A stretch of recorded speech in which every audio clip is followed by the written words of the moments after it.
पहले भी 4 नंबर पर आया था, उस दिन चला नहीं हाउस। अध्यक्ष महोदय, वो दूसरा सप्लीमेंट्री मंत्री जी से पूछ रहा हूँ, आपकी बात ढंग से सुन लेना आप, है ना। 2018 की निविदा को मंत्री जी ने वर्ष 2023 में 2 वर्षों के लिए बढ़ाने जुड़े सवाल के क्रम में जवाब दिया। वो ठीक तरीके से नहीं, गुमराह करने वाला, क्योंकि यदि सभी ट्रांसपोर्टरों ने वास्तव में विस्तार के लिए सहमति दी थी तो कुछ ट्रांसपोर्टरों ने मद्रास उच्च न्यायालय में विस्तार को चुनौती देने वाली रिट याचिका क्यों दायर की। यह स्पष्ट असंगतता ओएमसी द्वारा की गई धोखाधड़ी को छिपाने के भयावह प्रयास को उजागर करती है। मेरा सवाल है कि 2018 की एलपीजी बल्क परिवहन की टेंडर प्रक्रिया, उसके बाद दिए गए कार्य आदेश तथा एमएसएमई में जो ऑपरेटर पात्र नहीं थे उन्हें भी काम देना और फिर टेंडर विस्तार करने से जुड़े मामले में लगातार हो रहे भारी करप्शन, नियम विरुद्ध किए जा रहे विस्तार और Shri Hanuman Beniwal. Sir, question number 385, question number 385।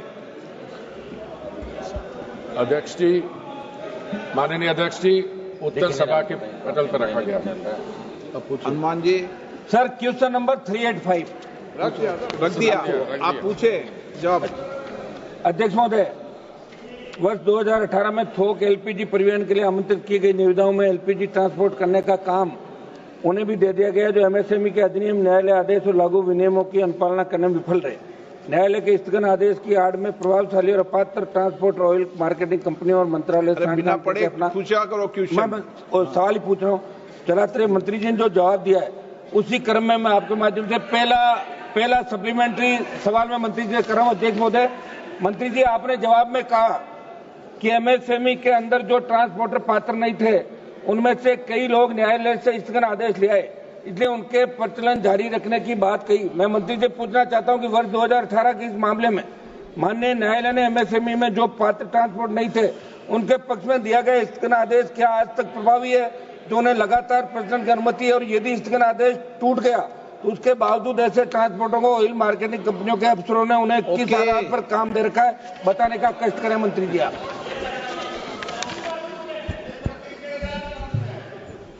माननीय अध्यक्ष जी, 2018 आज से 7 वर्ष पहले ओएमसीज, ऑयल मार्केटिंग कंपनीज, जो प्राइवेट सेक्टर में भी होती हैं और पब्लिक सेक्टर में भी होती हैं, उन्होंने कोई टेंडर इशू किया था, उसके बारे में प्रश्न है।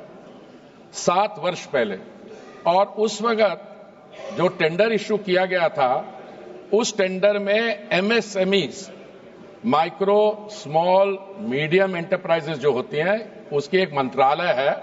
उस मंत्रालय ने 2012 में एक नोटिफिकेशन इशू की गई थी कि सरकार में जो भी प्रोक्योरमेंट होती है गुड्स और सर्विसेज की, उसमें 20% रिजर्वेशन होनी चाहिए छोटी कंपनियों के लिए। उसकी परिभाषा ये है एमएसएमई जिनका 2 करोड़ का व्यापार हो। अब 5 करोड़ हो गया। उस समय 2 करोड़ था, और मैं उसके आगे बताता हूं। माननीय अध्यक्ष जी, प्रश्न यह पूछा जा रहा है कि एमएसएमई के अलावा भी कुछ कंपनियों को अवार्ड किया गया, पर एमएसएमई की तो रिजर्वेशन सिर्फ 20% थी। तो ये कहीं नहीं कहा गया एमएसएमई मंत्रालय की गाइडलाइंस में कि 100% होनी चाहिए। पर उस समय जो सवाल उठी थी, ऑनरेबल मेंबर पढ़ रहे थे तो मैंने सुना नहीं कि उन्होंने ये बात कही।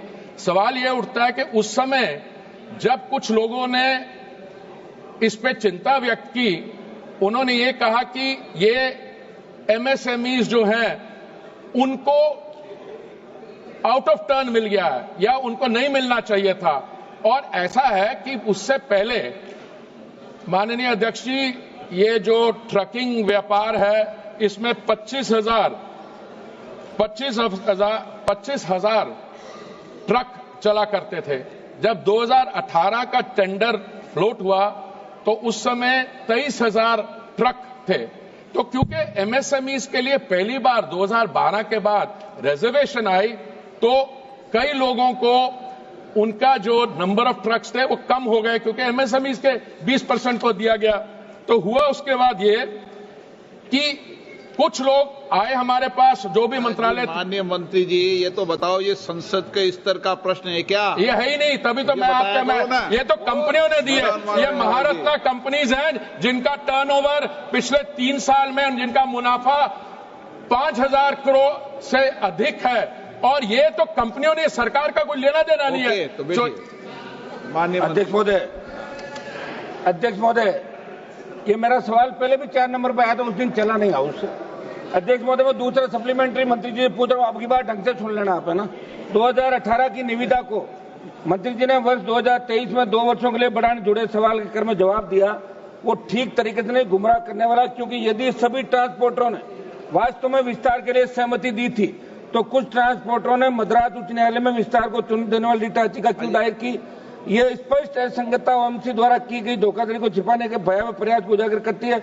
मेरा सवाल है कि 2018 की एलपीजी बल्क परिवहन की टेंडर प्रक्रिया, उसके बाद दिए गए कार्य आदेश तथा एमएसएमई में जो ऑपरेटर पात्र नहीं थे उन्हें भी काम देना और फिर टेंडर विस्तार करने से जुड़े मामले में लगातार हो रहे भारी करप्शन, नियम विरुद्ध किए जा रहे विस्तार और इस जुड़े पूरे मामले की जांच सीबीआई या किसी केंद्रीय एजेंसी से करा के, एक सेकंड सर, ऑयल मार्केटिंग कंपनियों के दोषी अफसरों के खिलाफ एक माननीय सदस्य, आप पूरा का पूरा पढ़ा नहीं जाता यहाँ पे। आवश्यक हो तो कागज दिया जाए। और माननीय सदस्य, आप एडवाइजर मत बनिए, चलिए बैठिए। माननीय मंत्री जी। माननीय अध्यक्ष जी, जो 2018 में कंपनियों ने टेंडर फ्लोट किया, सरकार ने नहीं किया, जो कंपनियों ने टेंडर फ्लोट किया वो 5 वर्ष के लिए था और वो टेंडर में यह भी लिखा गया था कि अगर कंपनी को, और आप सरकार ने कोई फ्लोट किया था क्या? नहीं, हमने कभी फ्लोट नहीं किया। और ये जो बात कर रहे हैं उनको ये भी बता दें, अगर मंजूरी हो कंपनी को, टेंडर को, दोनों ने सहमति के साथ एक्सटेंड किया, उसके बीच में 2018 और 23 के बीच में 2 साल महामारी का सामना करना पड़ा, कोई आर्थिक व्यवस्था नहीं हुई। इसमें कई कारण है। तो मैं समझता हूं कि माननीय ऑनरेबल मेंबर, सारे मेंबर का हक बनता है कोई भी सवाल पूछे, पर जो भी इसमें इंटरेस्ट रखते हैं, जोधपुर हाई कोर्ट का अभी भी स्टे है इसमें, मद्रास हाई कोर्ट ने इसकी जांच की है और उन्होंने कहा इसमें कोई मैलाफाइड नहीं है। ये सारी जो डॉक्यूमेंट्स है मैं माननीय ऑनरेबल मेंबर को भिजवा दूंगा। और मुझे यही समझ नहीं आ रहा कि ये कॉन्ट्रैक्ट 7 साल पहले का इतनी। Question number 3